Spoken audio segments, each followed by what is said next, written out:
नमस्कार, ABC channel में आपका स्वागत है। मैं हूं सचिन श्रीवास्तव और आप मेरे साथ देखेंगे आजमगढ़ से जुड़ी खबरें। आइए नजर डाल लेते हैं आज की खास खबरों पर। खबर के प्रायोजक हैं ओम इंजीनियर्स, विशाल सिनेमा के सामने, निकट हाइडेल चौराहा सिधारी आजमगढ़, विश्व प्रसिद्ध डाइकिन एसी का एक्सक्लूसिव शोरूम, आकर्षक ऑफर के साथ सभी प्रकार के एसी उपलब्ध। Kashi Gomti jewellers, a wing of Kashi Gomti group, निकट भंवरनाथ मंदिर, अयोध्या रोड, आजमगढ़। सोने, चांदी और डायमंड की ज्वेलरी का विशाल संग्रह और लाइफस्टाइल फर्नीचर, बेलनाडी, आजमगढ़। शिक्षक एकता जिंदाबाद, शिक्षक एकता जिंदाबाद, हर चोर जुल्म के टक्कर में, हर चोर जुल्म के टक्कर में मर्जा वापस लो, विद्यालय मर्जा वापस लो, विद्यालय मर्जा वापस लो। उत्तर प्रदेश सरकार द्वारा कम छात्र संख्या वाले परिषदीय विद्यालयों को बंद करने के आदेश के विरोध में उत्तर प्रदेशीय प्राथमिक शिक्षक संघ की जनपद इकाई ने बीएसए कार्यालय में धरना दिया। भारी संख्या में धरने में शिक्षकों के साथ शिक्षिकाएं भी शामिल हुई। धरने के दौरान उत्तर प्रदेशीय प्राथमिक शिक्षक संघ ने जिला बेसिक शिक्षा अधिकारी के माध्यम से मुख्यमंत्री को ज्ञापन भेजा। शिक्षक संघ के जिलाध्यक्ष सुरेंद्र प्रताप सिंह ने कहा कि शिक्षा का अधिकार अधिनियम के तहत हर बच्चे को 1 किलोमीटर के दायरे में प्राथमिक विद्यालय की सुविधा मिलनी चाहिए। कम छात्र संख्या के आधार पर स्कूल बंद करना छात्रों के अधिकारों का उल्लंघन है। शिक्षक संघ की मुख्य मांग है कि परिषदीय विद्यालयों के आसपास चल रहे बिना मान्यता वाले अवैध स्कूलों को बंद किया जाए। उनका कहना है कि इससे सरकारी स्कूलों में छात्र संख्या बढ़ेगी। नियम के अनुसार परिषदीय विद्यालय के क्षेत्र में कोई प्राइवेट स्कूल नहीं होना चाहिए। उत्तर प्रदेशीय प्राथमिक शिक्षक संघ के जिला अध्यक्ष सुरेंद्र प्रताप सिंह ने कहा कि सरकार का यह फैसला शिक्षा नीति के विरुद्ध है। शिक्षा नीति के तहत प्राथमिक स्कूल के लिए 300 और उच्च प्राथमिक के लिए 800 की आबादी का मानक निर्धारित है। 300 की आबादी पर एक प्राथमिक विद्यालय होना आवश्यक है। उन्होंने आरोप लगाया कि सरकार नए स्कूल नहीं खोल रही है और न ही अध्यापकों की नियुक्ति कर रही है। उन्होंने आरोप लगाया कि पेयरिंग के नाम पर शिक्षकों और अभिभावकों के साथ छलावा किया जा रहा है। संगठन की मांगे न मानने पर प्रदेश व्यापी आंदोलन की चेतावनी दी है। जल्द ही सरकार ने एक आदेश निकाला है कि जिस गांव सभा में या जिस विद्यालय में 50 से कम बच्चे हैं उस विद्यालय को तोड़ दिया जाए और जहां बगल के विद्यालय हों या कहीं और दूसरे विद्यालय में उनको 1 मिनट बाबू उनको सम्मिलित कर लिया जाए। सरकार की ये नीति, एक बार सरकार ने यह निर्णय लिया कि गांव के ग्रामीण अंचल के दबे कुचले जो शिक्षा दिलाने में अपने बच्चों के लिए सख्त हैं उनके लिए सरकार उनके द्वार पे जाके विद्यालय खोल के शिक्षा दे रही है। दूसरी तरफ अब ये निर्णय लिया जा रहा है कि नहीं, विद्यालय बंद कर दिए जाएंगे। ये दो अर्थी जो है सरकार की नीति जनता और शिक्षक सबके समाज में आप पत्रकार को भी यह समझ में बात नहीं आएगी कि एक तरफ जब सरकार स्कूल खोली, दूसरी तरफ सरकार जो कह रही नहीं अब ये स्कूल नहीं चलेंगे। जहां आपने 300 की आबादी पर एक विद्यालय खोलने का निर्णय लिया तो स्वाभाविक वहाँ 40-50 बच्चे रहेंगे 300 की आबादी पे। आपने एक अध्यापक के रूप में वहाँ निर्णय लिया, 2 शिक्षा मित्र के रूप में पद सृजित किए गए, अब तो अध्यापक पद भी गया। हम शिक्षक के लिए 10 साल से सरकार न पदोन्नत की, न 5 साल से आज शिक्षक आस लगाए बैठे हैं नवयुवक कि हमको नियुक्ति दी जाए, लेकिन वो नियुक्ति की आस लगाए बैठे अनेक शिक्षक बिहार सरकार में चले गए।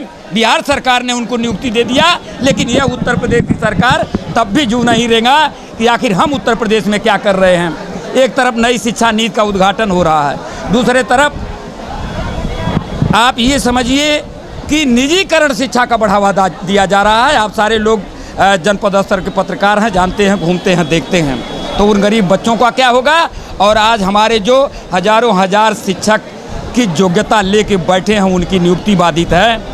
और 10 साल से जो पदोन्नत नहीं हो रही है उसके लिए दोषी शिक्षक नहीं है, उसके लिए दोषी जो है ये समाज नहीं है, विद्यालय तोड़ने के लिए दोषी ये अभिभावक नहीं है, उसके लिए आप हो सरकार के नियामक। मैं आप सबके माध्यम से सरकार को यह चेताना चाहता हूँ आज इस धरना को देकर कि ऐसा निर्णय सरकार न ले जो मानवीय दृष्टिकोण से जनता के लिए अच्छा न हो, क्योंकि ये गरीब बच्चों के विद्यालय में जो बच्चे पढ़ते हैं हमारे यहाँ वो हैं, अब वो शिक्षा से वंचित हो जाएंगे तो आप कौन सा ढिढेरा पीटेंगे और कौन सी शिक्षा नई नीति का अभियान चलाएंगे। मैं आप सबके माध्यम से यह बात प्रदेश सरकार के यहाँ तक भेजना चाहता हूँ कि वह इस जो निर्णय दिया है विद्यालय तोड़ने का जल्द वापस लें और हमारे शिक्षकों की नियुक्ति करें, उस विद्यालय को और सुयोग्य बनावें और स्मार्ट बनावें ताकि बच्चे वहाँ जाके अच्छी शिक्षा लें। मंत्री जितेंद्र कुमार राय ने स्पष्ट कहा कि वे किसी भी स्थिति में विद्यालयों का विलय नहीं होने देंगे। उन्होंने कहा कि स्कूलों के विलय से छोटे बच्चों और बच्चियों को दूर जाना पड़ेगा, इससे उनकी शिक्षा प्रभावित होगी और स्कूल छोड़ने वाले बच्चों की संख्या बढ़ सकती है। इस दौरान संघ ने कई अन्य मांगे भी रखीं। इनमें छात्र संख्या के अनुसार शिक्षकों की नियुक्ति, शिक्षकों को गैर शैक्षणिक कार्यों से मुक्ति और फर्जी विद्यालयों पर रोक शामिल है। साथ ही छात्र और जन्म प्रमाण पत्र बनाने की प्रक्रिया को सरल करने की मांग की गई। शिक्षक संघ का कहना है कि कुछ स्कूलों में कम छात्र संख्या के लिए प्रशासनिक और सामाजिक कारण जिम्मेदार हैं। स्कूल बंद होने से दूर दराज के क्षेत्रों के बच्चे शिक्षा से वंचित हो सकते हैं। इससे स्कूल छोड़ने वाले बच्चों की संख्या बढ़ सकती है। ज्ञापन सौंपने के दौरान शिक्षक संघ के दीनानाथ सिंह, डॉक्टर राजेश सिंह, अवध राज सिंह, हरेंद्र यादव, प्रमोद लाल श्रीवास्तव, ब्रजेश सिंह, प्रियंका श्रीवास्तव, वंदना सिंह, अनामिका सिंह, सतीश सिंह, मुकेश कुमार, नंदपाल सिंह, संजीव कुमार श्रीवास्तव समेत तमाम शिक्षक मौजूद थे। हम लोगों की मांगे हैं जो विद्यालय मर्जर कर रहे हैं, कुछ हम लोग ये चाह रहे हैं कि विद्यालय मर्जर न करें और मर्जर कर देने से मर्जर हो जाने से हमारे अध्यापक की व्यवस्था इधर उधर हो जाएगी और हमारे जो विद्यार्थी हैं, जो बच्चे हैं, जो पढ़ने वाले हैं, वो और भी विद्यालय में जाने में उनके लिए दिक्कत हो रही है। इसलिए यही हम लोग मांग है कि मर्जर को हम लोग ख़त्म करें। मांगे नहीं मानते हैं अगर मांगे नहीं मानती है तो हम लोग इसके लिए लखनऊ भी धरना देंगे, यहाँ से लेकर लखनऊ तक चलेंगे, वहाँ भी धरना दिया जाएगा। किसी भी कीमत पर सरकार से हम लोग अपनी मांगे पूरी करवा कर ही रहेंगे। अरे मर्ज होने पर कम कम मान 80% हमारे जो अध्यापक जो हो जाएंगे। हाँ, और जो सरप्लस हेडमास्टरों का जो कर रहे हैं इसमें तो समझे 90% जो है वो खत्म हो जाएंगे, इसलिए और समस्या हम लोगों की बढ़ेगी। हाँ, वो निजी शिक्षा सोच रही है कि लोगों को हटा करके निजी शिक्षा को देने के चक्कर। भारतीय जनता पार्टी आजमगढ़ के जिला अध्यक्ष ध्रुव सिंह अपने ही पार्टी की सरकार में स्वास्थ्य विभाग के अधिकारियों के भ्रष्टाचार से इस कदर परेशान हो चुके हैं कि उन्होंने इनके खिलाफ मोर्चा खोल दिया है। जनपद की स्वास्थ्य सेवाओं पर भ्रष्टाचार और अनियमितताओं के गंभीर आरोप लगाते हुए भाजपा जिलाध्यक्ष ध्रुव कुमार सिंह ने मुख्य चिकित्सा अधिकारी डॉक्टर अशोक कुमार और deputy CMO doctor Arvind Chaudhary के खिलाफ जिलाधिकारी को शिकायती पत्र सौंपा है। पत्र में दोनों अधिकारियों पर फर्जी नियुक्तियों, अस्पतालों से अवैध वसूली और भ्रष्टाचार में संलिप्तता के गंभीर आरोप लगाए गए हैं। भाजपा जिलाध्यक्ष ने आरोप लगाया कि deputy CMO doctor Arvind Chaudhary को लेवल 3 के डॉक्टर होने के बावजूद निजी अस्पतालों का नोडल अधिकारी नियुक्त किया गया, जबकि जनपद में लेवल 4 के डॉक्टर मौजूद हैं। आरोप है कि डॉक्टर चौधरी ने निजी अस्पतालों, नर्सिंग होम, पैथोलॉजी और क्लिनिक को पहले सीज करवाया, फिर उनसे 20,000 से 50,000 रुपए प्रतिमाह की वसूली की। इसके समर्थन में वसूली से संबंधित बातचीत की ऑडियो रिकॉर्डिंग भी जिलाधिकारी को सौंपी गई है। ध्रुव कुमार सिंह ने दावा किया कि डॉक्टर अशोक कुमार और डॉक्टर अरविंद चौधरी ने मिलकर 100 से अधिक आउटसोर्सिंग कर्मचारियों की नियुक्ति में प्रति कर्मचारी 2.5 से 3 लाख रुपए की वसूली की। इसके अलावा पुलिस भर्ती में मेडिकल रिपोर्ट के नाम पर लाखों रुपए की उगाही का भी आरोप लगाया गया है। शिकायती पत्र में new Ayush nursing home Lalganj का मामला विशेष रूप से उठाया गया। आरोप है कि सीएमओ के आदेश पर इस नर्सिंग होम को सीज किया गया, लेकिन बाद में डॉक्टर अरविंद चौधरी ने संचालक अभिषेक कुमार सरोज से 70,000 रुपए की रिश्वत लेकर इसे फिर से संचालित करने की अनुमति दी। इतना ही नहीं, अभिषेक कुमार सरोज के पास कोई मेडिकल डिग्री न होने के बावजूद उन्हें फर्जी तरीके से डॉक्टर बनाकर अस्पताल का रजिस्ट्रेशन कराया गया। इस रिश्वत की बातचीत की रिकॉर्डिंग भी साक्ष्य के तौर पर सौंपी गई है। भाजपा जिलाध्यक्ष ने डॉक्टर अरविंद चौधरी पर 18 साल से आजमगढ़ में तैनात रहने का आरोप लगाया। जिलाधिकारी के निर्देश पर मुख्य विकास अधिकारी परीक्षित खटाना के नेतृत्व में डीडीओ संजय कुमार सिंह और मुख्य कोषाधिकारी अनुराग श्रीवास्तव की 3 सदस्यीय टीम को जांच सौंपी गई है। जांच रिपोर्ट के आधार पर ही आरोपों की सत्यता स्पष्ट हो पाएगी। शुक्रवार को भाजपा जिला अध्यक्ष ध्रुव सिंह ने डीडीओ कार्यालय पहुंचकर डीडीओ के समक्ष अपना बयान दर्ज कराया। इस दौरान मीडिया से बातचीत करते हुए जिला अध्यक्ष ने कहा कि मामला संज्ञान में आया कि सरकार प्राइवेट अस्पताल की जब जांच कराती है तो अस्पताल की जांच होती है, एक दिन ताला बंद किया जाता है और नियम विरुद्ध दूसरे दिन ताला खोल दिया जाता है, जिसमें सीएमओ और डिप्टी सीएमओ मिलकर धन उगाही का काम करते हैं। इसी तरह से बिना शासनादेश के कुछ आउटसोर्सिंग से भर्ती हुई है। उन्होंने कहा कि प्रदेश में योगी आदित्यनाथ जी की सरकार है, जिसमें जीरो टॉलरेंस में काम होता है। चाहे नेता हो या अधिकारी, जो भ्रष्टाचार में लिप्त होगा उसे बख्शा नहीं जाएगा। उन्होंने कहा कि भ्रष्टाचार की शिकायत जिला अधिकारी से की गई। डीएम ने जांच कमेटी का गठन किया है। जांच चल रही है, जो अभी तक तथ्य आएंगे उस आधार पर कार्रवाई की जाएगी। कुछ मामला संज्ञान में आया है कि जो हमारे प्राइवेट अस्पताल हैं, सरकार हमारी जांच जब कराती है तो ये अस्पताल की जांच होती है और नियम के विरुद्ध एक ताला लेकर अस्पताल में जड़ दिया जाता है, फिर दूसरे दिन अस्पताल को खोल दिया जाता है। और इसमें जो है यहाँ के सीएमओ एसएमओ मिल करके जो है और उसके धनउगाही काम करते हैं। ये सब तथ्य, तमाम प्रकार का तथ्य सामने आया है। कुछ भर्तियाँ हुई आउटसोर्सिंग से, बिना शासनादेश के दीवार कंपनी भर्ती कर ली गई है। ये विशेष सूत्रों से पता लगा। इसके बारे में जो हमारे पूज्य योगी आदित्यनाथ जी सरकार है, इस सरकार में जीरो टॉलरेंस काम होगा। कोई भी हो, चाहे नेता हो चाहे अधिकारी हो, जो भ्रष्टाचार में लिप्त होगा उसको बख्शा नहीं जाएगा। इस प्रकार के तथ्य आया है, डीएम साहब का दिया गया है। जांच कमेटी है डीडीओ और सीटीओ के नेतृत्व में, जांच कर रही है। कुछ तथ्य उसमें अभी मिला है और कुछ तथ्य अभी जो शेष बाकी है ला करके दिया जाएगा। फिर आगे जैसी जांच रिपोर्ट होगी उससे आपको बताया जाएगा। आज आपने बयान में दर्ज कराया है, बताया है पूरा क्या मामला? हम मामले को बताए हैं जांच अधिकारी को, ये मामला है। बाकी आगे कुछ साक्ष्य है, साक्ष्य को प्रस्तुत किया जाएगा, फिर आगे वो जांच बढ़ेगी प्रक्रिया। स्वास्थ्य महकमा तो पूरा ही भ्रष्टाचार में लिप्त है, 2 ही अधिकारी नहीं? नहीं, अब ये हम कैसे कर सकते हैं, कोई भ्रष्टाचार नहीं है, लेकिन जहाँ अगर भ्रष्टाचार है तो उसकी लड़ाई लड़ा जाएगा। बाकी हमारी योगी जी की सरकार है, इसमें कोई भ्रष्टाचार नहीं है, लेकिन कुछ हैं अधिकारी जो मनमाने प्रकार से भ्रष्टाचार में लिप्त हैं। उनकी योगी जी दवाई भी कर रहे हैं, उनके ऊपर कार्रवाई भी कर रहे हैं और इनके ऊपर भी योगी जी की सरकार कार्रवाई करेगी, ऐसा मुझे पूर्ण विश्वास है। सरकार के अधिकारी के ही खिलाफ आप जिलाध्यक्ष होकर इस तरह का कर रहे हैं, तो कहीं न कहीं आपको मिला होगा, इनपुट मिला होगा, तभी आप। वो अधिकारी हैं, अगर कुछ हमारी सरकार जीरो टॉलरेंस पे चल रही है, उसका कुछ ऐसा रवैया है तो हम जिलाध्यक्ष हैं, उस रवैये को रोकना हमारा भी कर्तव्य है।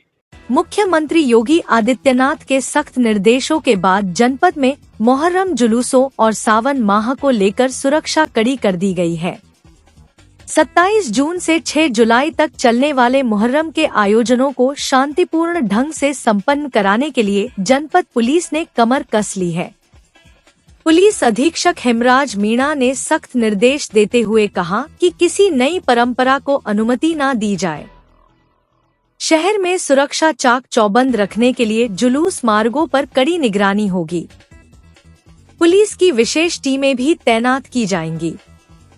उन्होंने स्पष्ट किया कि ताजियों के लिए न कटेगा पेड़, न हटेगा बिजली का तार।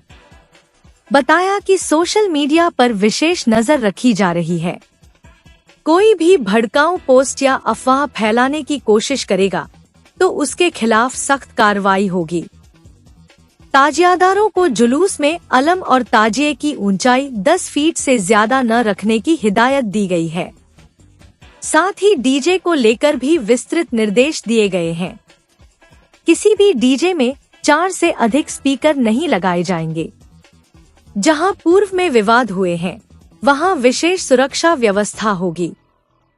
उन्होंने कहा कि असामाजिक और सांप्रदायिक तत्वों की सूची अपडेट कर आवश्यकतानुसार निरोधात्मक कार्रवाई की जाए। उन्होंने बताया कि पीस कमेटी की बैठक में सभी को स्पष्ट रूप से समस्त निर्देश बता दिए गए हैं।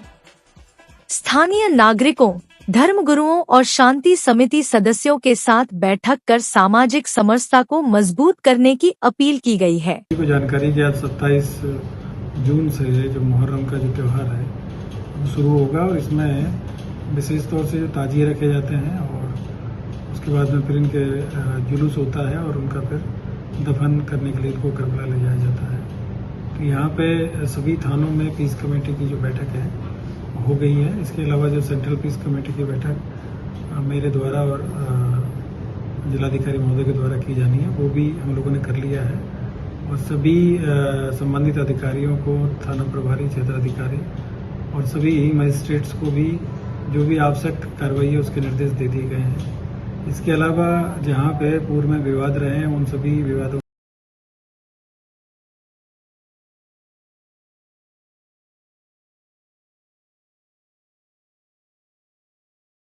को अवगत करा दिया गया है और इसमें विशेष तौर से जो ताजिया रखने का जो स्थान है वो विवादित नहीं होना चाहिए। दूसरा, जो जुलूस का मार्ग है वहाँ पे यदि कोई इस तरह की चीज़ें हैं कि विद्युत के तार हैं या कोई पेड़ की टहनी है या किसी का मकान है या फिर कोई बाउंड्री है, तो इन सब में कोई परिवर्तन नहीं होगा। जो भी त्यौहार है या जुलूस निकलेगा वो जो वर्तमान परिस्थिति है उनके अनुसार इसमें बताया गया सभी को कि इसमें किसी प्रकार का परिवर्तन नहीं किया जाएगा। ना तो विद्युत के तार हटाए जाएंगे, ना ही पे कहीं बाउंड्री या कोई इस तरह की चीज़ें होंगी तोड़ी जाएंगी, ना ही कोई पेड़ कटेगा। ये सभी को स्पष्ट शब्दों में बता दिया गया है। और दूसरी चीज़ जो ताजिया है उसकी ऊंचाई को भी लेकर भी एक दिशा निर्देश सभी को बता दिया गया है कि वो 10 फीट के आसपास उसकी हाइट होनी चाहिए, जिससे कि जुलूस के दौरान किसी प्रकार के आने जाने में कोई कठिनाई ना हो। इसी के साथ जो डीजे को लेकर भी विस्तृत दिशा निर्देश दिए गए हैं और इन सभी लोगों को, जितने भी जो डीजे संचालक हैं उन सबको एक नोटिस देने के लिए बताया गया, जिसमें कि उनको जो निर्धारित जो डेसिबल है उसी पे वो म्यूजिक लगाएंगे और उसमें जो भी संगीत बजाया जाएगा वो त्यौहार से संबंधित होगा, वो धार्मिक संगीत होगा, उसमें कोई फिल्मी गाने या भड़काऊ गाने नहीं चलेंगे। दूसरा, उसमें जो स्पीकर्स वगैरह रखने के लिए जो बताया गया है कि उसकी भी संख्या वो निर्धारित की गई कि वो 4 से ज़्यादा नहीं होने चाहिए, जिससे कि लोगों को असुविधा ना हो। और उसकी वजह से कई बार होता है कि ज़्यादा स्पीकर रखने की वजह से जो पिकअप है या फिर अन्य जो वाहनों में रखे जाते हैं तो उससे उसकी हाइट बढ़ जाती है। और अभी चूँकि आप सभी को पता है कि ये भी मानसून का समय है और इस दौरान विद्युत के तारों में तो करंट रहता ही रहता है। कई बार ये होता है कि बरसात के दौरान जो आसपास की जो चीज़ें हैं उनमें भी करंट रह सकता है और जो जुलूस वगैरह निकलेंगे तो वो भी बरसात के टाइम पे हो सकते हैं। तो इसमें विशेष तौर से सावधानी रखने के लिए बताया गया है कि कोई भी इस तरह का काम ना करे जिससे कि हाइट ऊंची हो, और चाहे वो डीजे वाली गाड़ी हो या फिर जो ताजिए की अलम वगैरह हैं या अन्य कोई इस तरह की चीज़ें हों जो कि विद्युत के तारों के संपर्क में आए और उसकी वजह से जनहानि हो। और जितने भी जो ताजिया रखने वाले लोग हैं और जो ताजिया कमेटी है उन सबको भी उनके भी विस्तृत उनको दिशा निर्देश दिए गए हैं, उनको भी नोटिस दिया गया है और उनको वहाँ पे वॉलेंटियर्स बनाने के लिए और बाकी सब चीज़ों के लिए भी बताया गया। तो इस तरीके से थाना लेवल पे भी और जो लोग त्यौहार में सम्मिलित होने वाले वो लोग, डीजे के संचालक, इन सबको जो त्यौहार की जो भी शासन के निर्देश है उनकी प्राथमिकता है उनके बारे में अवगत करा दिया गया है और बाकी जो भी आवश्यक कार्रवाई है वो की जा रही है और सभी लोगों को बताया गया कि शांतिपूर्ण तरीके से अपने त्यौहार को करेंगे। इसी बीच में अन्य भी त्यौहार है, जैसे आज जगन्नाथ जी की रथ यात्रा है 2 थानों में, तो उसमें भी यही चीज़ें कराई जा रही है और बाकी आने वाले टाइम में कावड़ की भी यात्रा की भी यहाँ पे लोग जाते हैं और अन्य जो राज्यों में भी यहाँ से लोग जत्थे लेके जाते हैं, तो उन सबको भी यही दिशा निर्देश दिए गए और आगामी त्योहारों में इन सब चीज़ों को हम लोग शांतिपूर्ण तरीके से सब कुछ जगह संवेदनशील है, उसको कैसे? देखिए, संवेदनशील जहाँ पे है, मैंने पहले ही बताया आपको कि जो पूर्व में जो विवाद रहे हैं तो उनमें उन लोगों को पाबंद करने की कार्रवाई की जाएगी। और इस तरह के जो व्यक्ति हैं जो कि त्योहारों का फ़ायदा उठाकर और अनावश्यक रूप से जो जिले की जो कानून व्यवस्था है उनको प्रभावित करने के जो भी जो मानसिकता के लोग हैं उन सबको चिन्हित किया गया है और उनके खिलाफ में पाबंदी की कार्रवाई की जाएगी और ज़रूरत पड़ने पर यदि उनको जेल भी भेजा जाएगा अगर उनके द्वारा इस तरह की जो चीज़ें हैं उसको बढ़ावा दिया जाएगा, चाहे वो सांप्रदायिक जो उन्माद है वो बढ़ाने की बात हो या कास्ट को लेकर किसी प्रकार का कोई आदमी अनावश्यक रूप से सोशल मीडिया पे या लोकल लोगों में गलत तरह की जो विचारधारा है उसको प्रचारित करेगा तो उन सब लोगों के विरुद्ध सख्त से सख्त इसमें कार्रवाई की जाएगी। पूर्व में भी इस जनपद में जितने भी लोगों ने सोशल मीडिया पे एक दूसरे संप्रदाय पे एक दूसरे व्यक्ति पर अनावश्यक रूप से धार्मिक या इस तरह की जो व्यक्तिगत टिप्पणी की है उन सब के खिलाफ हम लोगों ने मुकदमे पंजीकृत किए हैं, उनको जेल में भेजा गया है। ऐसे लोगों को पूर्व में पाबंद भी किया गया है तो उन लोगों को भी चिन्हित किया गया है कि उस तरह के जो लोग हैं यदि वो बाहर है तो कोई इस तरह की जो टिप्पणी ना करे जिससे कि एक जातिगत द्वेष या सांप्रदायिक जो द्वेष है उसकी भावना पैदा हो। ये सभी को स्पष्ट शब्दों में बता दिया गया है, हमारी टीम को बता दिया गया है और तमाम जो भी पीस कमेटी की मीटिंग हुई है और आपके माध्यम से भी सब लोगों को अवगत कराया गया है कि भाई कहीं पे भी कोई व्यक्ति अगर अपनी जो निजी स्वार्थ के उस चक्कर में अगर कोई कानून व्यवस्था को प्रभावित करने का प्रयास करेगा तो उसके खिलाफ सख्त कार्रवाई। हरिहरपुर संगीत महाविद्यालय आजमगढ़ के संघटक भातखंडे संस्कृति विश्वविद्यालय द्वारा 20 मई से 27 जून तक आयोजित संगीत अभिरुचि कार्यशाला हरिऔध कला केंद्र में संचालित की गई। शुक्रवार को कार्यशाला का समापन समारोह पूर्वक किया गया। इस कार्यशाला में छात्रों ने शास्त्रीय संगीत, लोकगीत, गिटार, तबला, कथक नृत्य, लोक नृत्य, ढोलक एवं हारमोनियम का प्रशिक्षण प्राप्त किया। कार्यशाला के भव्य समापन समारोह का उद्घाटन कार्यक्रम के मुख्य अतिथि सुनील कुमार सिंह, पुलिस उप महानिरीक्षक आजमगढ़, अनुराग कुमार श्रीवास्तव, मुख्य कोषाधिकारी आजमगढ़, नवीन कुमार सिंह, सचिव जिला पर्यटन एवं संस्कृति परिषद, डॉक्टर सीमा भारद्वाज, नोडल अधिकारी हरिहरपुर संगीत महाविद्यालय द्वारा संयुक्त रूप से मां सरस्वती की प्रतिमा के सम्मुख दीप प्रज्वलित कर किया गया। भाजपा के पूर्व जिलाध्यक्ष लालगंज सूरज प्रकाश श्रीवास्तव कार्यक्रम में उपस्थित रहे। हरिहरपुर संगीत महाविद्यालय में अभिरुचि कार्यशाला में प्रशिक्षण प्राप्त छात्रों द्वारा गणेश वंदना स्वागत गीत गाकर मुख्य अतिथि का स्वागत किया गया। तत्पश्चात शास्त्रीय गायन डॉक्टर गरुण मिश्रा के निर्देशन में राग यमन में छोटा ख्याल एवं तराना की प्रस्तुति की गई। सूरज मिश्रा के निर्देशन में तबला वादन में समूह 3 ताल में उठान कायदा टुकड़ा की प्रस्तुति हुई। कथक नृत्य की प्रस्तुति अंशिका कटारिया के निर्देशन में छात्रों द्वारा कृष्ण वंदना 3 ताल में 16 मात्रा में थाट, सलामी, तिहाइयां, टुकड़े, कविता, गतनिकास एवं जुगलबंदी प्रस्तुत किया गया, जिसमें तबले पर मोहन मिश्रा ने संगत किया। तत्पश्चात अर्पित मिश्रा के निर्देशन में छात्रों द्वारा भजन, कजरी एवं चैती की मनमोहक प्रस्तुति दी गई। इसी क्रम में मोहन मिश्रा द्वारा ढोलक की मनमोहक प्रस्तुति प्रशिक्षण प्राप्त छात्रों द्वारा दी गई।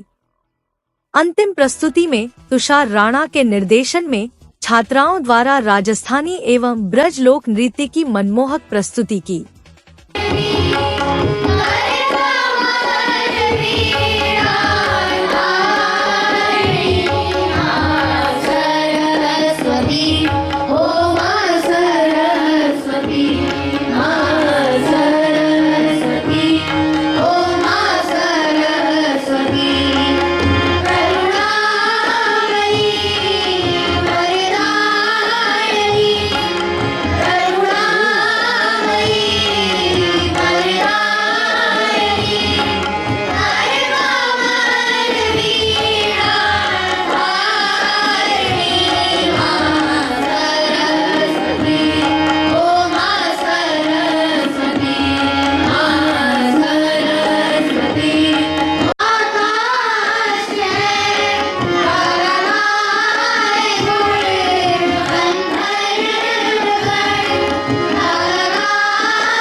समस्त पाप खंडनम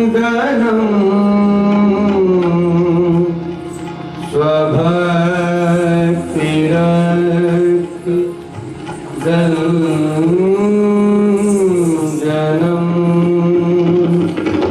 सदैव।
चढ़ जाए इश्क का जादू सर चढ़ कर बोले, इश्क का जादू सर चढ़ कर बोले, खूब लगा लो पहले रस्ते रब बोले, यही इश्क की मर्जी है, यही रब की मर्जी है।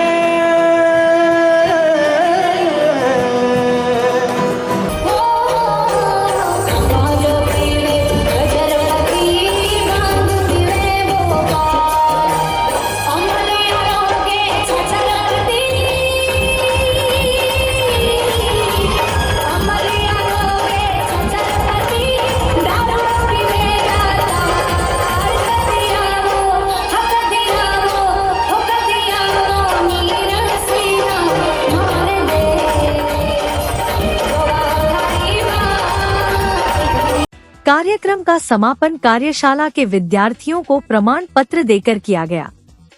नोडल अधिकारी हरिहरपुर संगीत महाविद्यालय डॉक्टर सीमा भारद्वाज ने बताया कि कार्यशाला में 250 बच्चों ने कुल 8 विधाओं में प्रशिक्षण प्राप्त किया।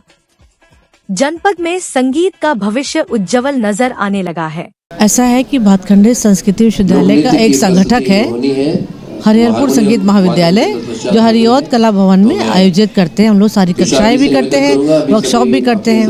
इसी में ग्रीष्मकालीन में मतलब हम समर का एक अभिरुचि कार्यक्रम करते हैं, जिसमें हम कोशिश करते हैं कि मैक्सिमम हम बच्चों को वाद्यों से और संगीत की अन्य जो शैलियाँ हैं उनसे उनको परिचय कराएं।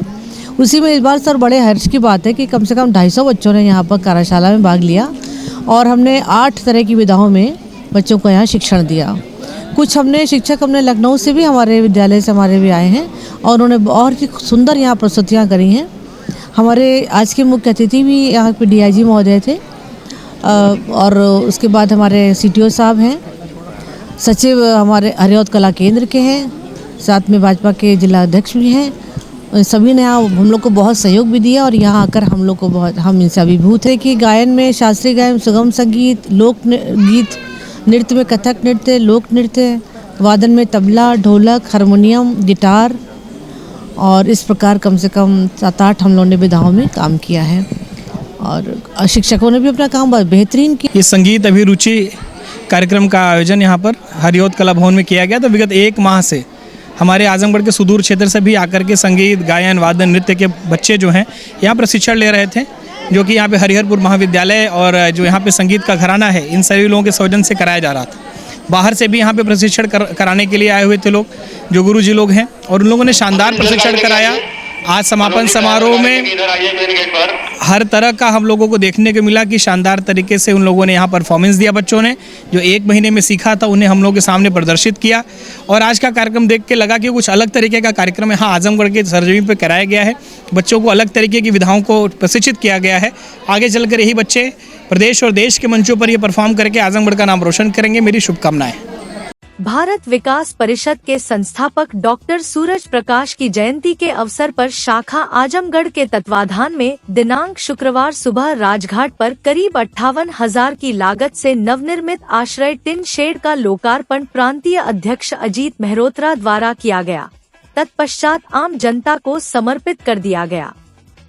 इस कार्यक्रम के व्यवस्थापक अजमतपुर कोडर के प्रधान सुनील मौर्य रहे।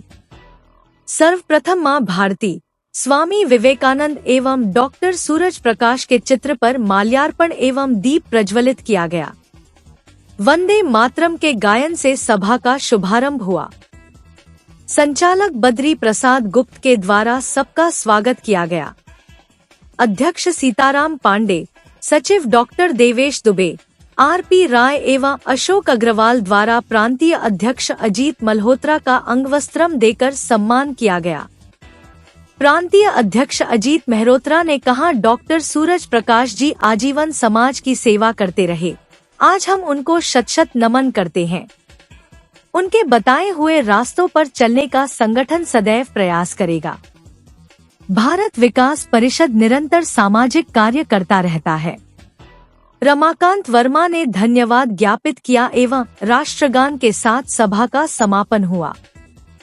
सभा में पद्माकर प्रसाद गुप्त, विरजा शंकर राय, आरजे विश्वकर्मा, आनंद प्रकाश श्रीवास्तव, डॉक्टर नेहा दुबे, छाया अग्रवाल, सविता बरनवाल, पुष्पा बरनवाल, वेदांती वर्मा, सुशील कुमार श्रीवास्तव, अजय नारायण पाठक, गोविंद दुबे, प्रकाश राय, सुरेंद्र उपाध्याय, मनीष अग्रवाल, पवन अग्रवाल, प्रवीण कुमार सिंह, राम प्रसाद राय, भानु श्रीवास्तव, निरंकार प्रसाद श्रीवास्तव, दीपी तिवारी, कौशल कुमार राय उपस्थित रहे। ओम इंजीनियर्स, विशाल सिनेमा के सामने निकट हाइडल चौराहा, सिधारी, आजमगढ़।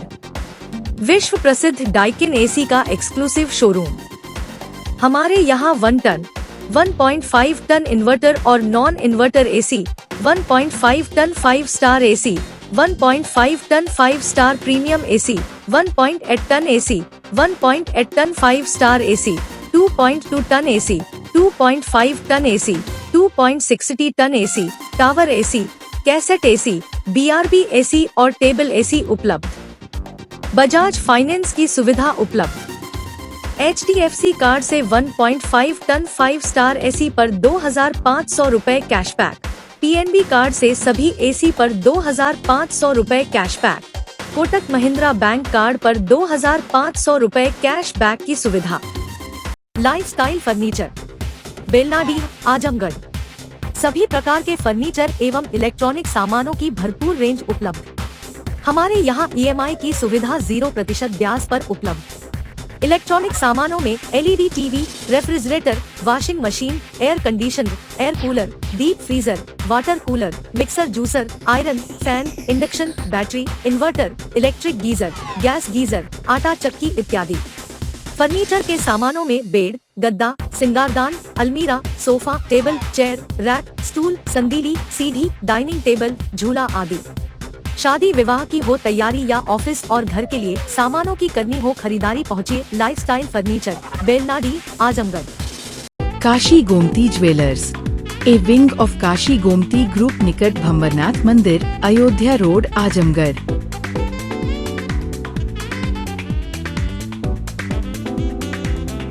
गोल्ड, डायमंड और सिल्वर की ज्वेलरी का विशाल संग्रह।